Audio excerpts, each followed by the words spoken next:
Ay, may electric fan. Tingnan naman ng face ko, right? So, as I mentioned, lalagyan ko ng CeraVe. CeraVe or CeraVe? Pasosyal. Let's talk about yung arguments ng lawyer ni Duterte in regards with wala na tayo sa jurisdiction ng ICC while waiting for my next call. So, ang nakalagay doon is yes, umalis na tayo.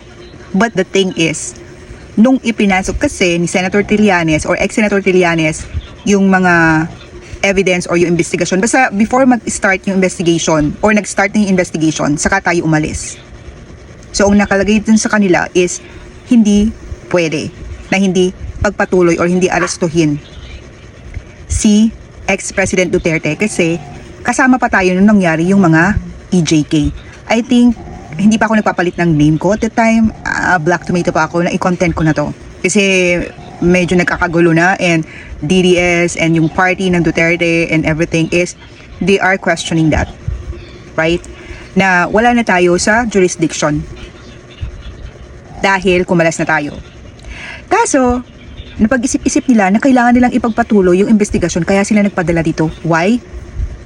Kasi bakit naman biglaan ang pag-alis natin? Parang it's so guilty naman, right? Na biglang umalis tayo habang naghain ng reklamo sa EJK, sa ICC. So parang naisip ni ICC, this is really wrong. Kasi bakit biglang umalis? Kaya pinagpatuloy nila yung pag-iimbestiga. Nagpadala sila dito. Kumbaga gumastos pa yung ICC just to go here sa Pilipinas.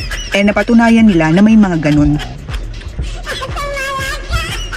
Dahil nga naman, yung mga junotay-jutay nila, kaliwete, yung, alam mo na, yung eme-eme, pag lumaban, eme-emehin mo, so kaliwete, yung pag eme-eme, mo yung kaliwete yung ano, hindi kasi pwedeng sabihin niya tayo ni B-A-R-I-L.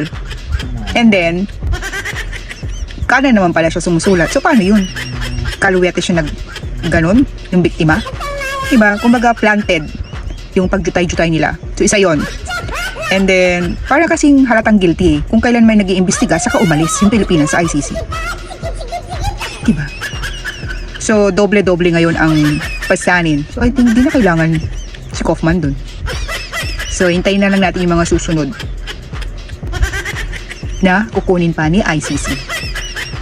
Right? Sabi, 2 or 3? Let's see. Abangan, yung susunod ni Kabelata.